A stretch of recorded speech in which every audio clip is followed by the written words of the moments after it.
Hey, so today I'm going to be talking about just some tips for staying organised. This is particularly for online school and online university. So yeah, let's get right into it. So firstly, I'm going to be talking about organisational tips for your planner. All of these can work no matter what planner system you use, but just first tip, and this isn't even actually written down, I just feel like it's so self-explanatory. No matter what you do, you really need a planner, whether that's a bullet journal, a pre-made planner you fill in, or an online planner. Some sort of planning system will just make your life so much easier.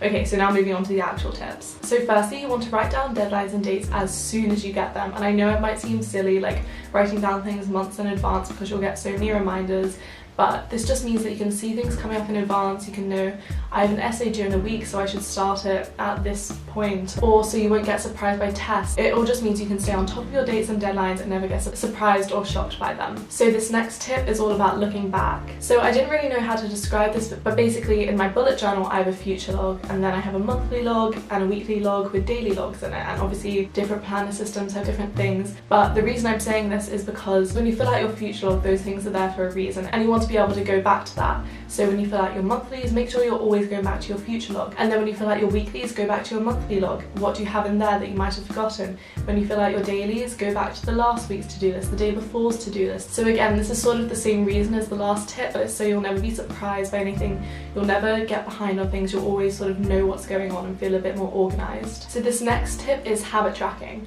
Obviously, habit tracking is a thing in so many different organisational methods, but I think it is so useful, especially if you're a university student or any other kind of student, because you often fall behind on things that are really important to your life. So some habits you could track are cleaning, studying for class, attending class. I know that's a massive problem with online school, or reading. This could be for fun or doing your university readings. These are all things that you need to do, but you might not remember the last time you did them, or you might not have a reminder to do them. So all different habit tracking systems can help you do this. This next tip is to write down everything, and I mean everything on your to-do list. So this means that you should write down even the littlest tasks that you need to do. This is not only, again, so you don't forget anything, but also the satisfaction of ticking off all these tasks at your to-do list and being able to look back and think, I did all this today. It just makes you feel so much better, and it's really good for a positive mindset. And this next tip is to prioritize your tasks. I don't always do this, but if I'm having a busy day, I think it's so important. So if you have a particularly busy schedule, this could be a really good daily thing to do for you. So you might have so many things to do in one day, looking at the list might overwhelm you. So I find that putting a little number next to them, so I know which one is the top of my priority and which one is my lowest priority, is really useful. If you do a digital planner, you could even put what's the top of your priority at the top and bottom at the bottom,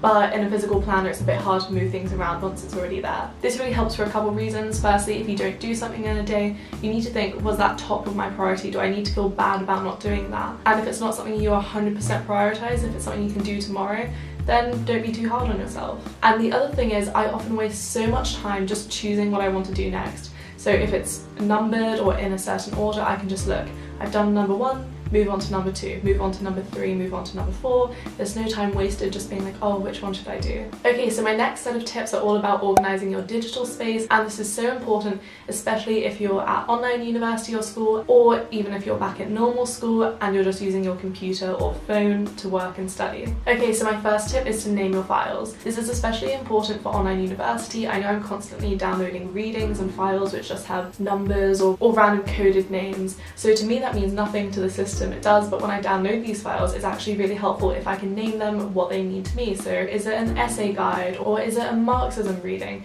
So this way that when I'm looking at all my files, I'm not just confused by all the numbers and words that mean nothing to me. So this is really helpful. My next tip, and this is especially important for university, is to keep your essays until you get the grade back. I'm saying this because I never actually thought of it until last year, where I learned the hard way that I should have done this.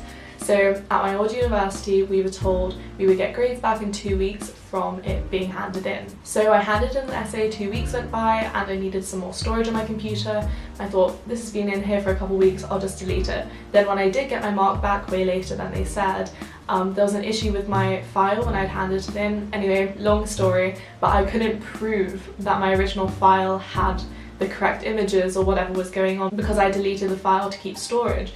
So even if you put these on a hard drive, or if you do have the space on your computer to just keep them lying around, feel free to delete them once you've got the grade, but make sure you keep them until you get the grade back and everything is confirmed. So my next tip is to use Notion. So I've just started using Notion in November and I've been absolutely loving it. I used to think Notion and online planning was a replacement for physical planning methods like a bullet journal, but I use it along with my bullet journal and some other organisational methods, so don't think of it as a replacement. So I'm going to be talking about Notion particularly in regard to online school, but I'm actually coming out with a Notion tour in early to mid-February, so let me know if there's anything you'd specifically like me to talk about then. So for my study space for Notion, I have each year, so I'm in my second year of university, and then when I press on that year, it's divided into the semesters. Then when I press on the semesters, I have my classes for that semester. This way I don't have clutter from past semesters, and I've always organised my notes and files like this even when I didn't use Notion. Obviously I've explained it in a really niche way to do with university, but I used to do this when I was in sixth form. I would do first year A-levels, second year A-levels, term 1, term 2. When I was back in Australia, you can do whatever grade you're in and then what term you're in again, what semester you're in if you're in America. So on Notion, one thing I love is that you can search through your notes. When I'm writing essays, I know I've heard that said somewhere, I know there's a certain theorist that talks about this topic, but I can't remember exactly what week or what lecture this goes into. I can just search the keywords I know and Notion will come up with all my pages with those keywords, and because I write my class notes into Notion, I can then find exactly what I want and copy and paste that into my essay plan. And finally, to do with Notion, I used to handwrite my notes and I do love handwriting notes. I think it's so good and it's really good for retention. So for A-levels, when I really needed to remember everything, handwriting was best for me. When I got to university, it was getting a bit tedious, and then when we moved to online, I honestly find it so much easier to type because it's so hard, you know, answering questions in the Zoom chat, with my camera on, with lecturers speaking quickly, or even if there's a glitch or anything. So I just find typing really easy, and if there's a PowerPoint I can just copy and paste from that. And because with university I don't need to remember everything that's said because I do my own research for essays and projects, unlike in A-levels where what my teacher was telling me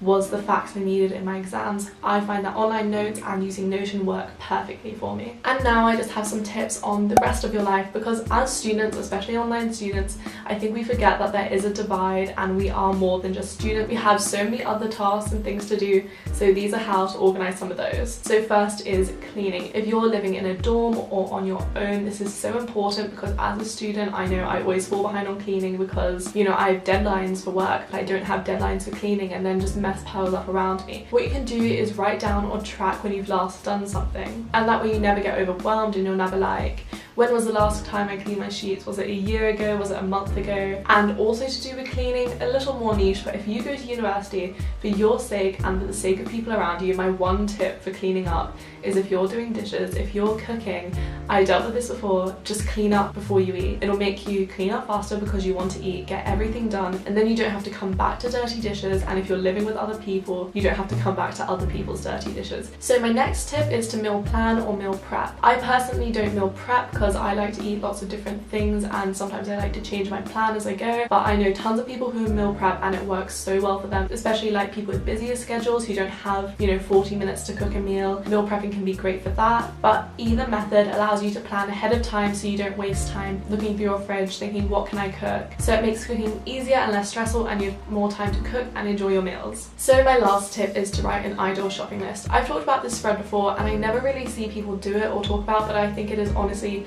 one of the most useful spreads I have in my planner. If you don't use a planner, which you should, you can just write a list on your phone, on a piece of paper, or just somewhere where you know where it is. All this does is make shopping easier and less stressful, especially during this unusual time. You don't want to be going to the supermarket too often if you don't have to. So to avoid that and make sure you have everything you always want in your kitchen, I would write down just everything you could have in your kitchen. If it was a perfect day, you had endless money, just everything you wanted. This is so when you go shopping you can refer back to this and think, what do I have in my kitchen and what don't I currently have? So all these essentials are there on a list and you can just go through and think, these are the things I don't have, so these are the things I need to pick up, and then that way you almost always have everything you need in the kitchen. So thank you so much for watching. Those are all my tips for being more organised during university. I really hope this helped, and I know lots of different terms are starting soon or have just started.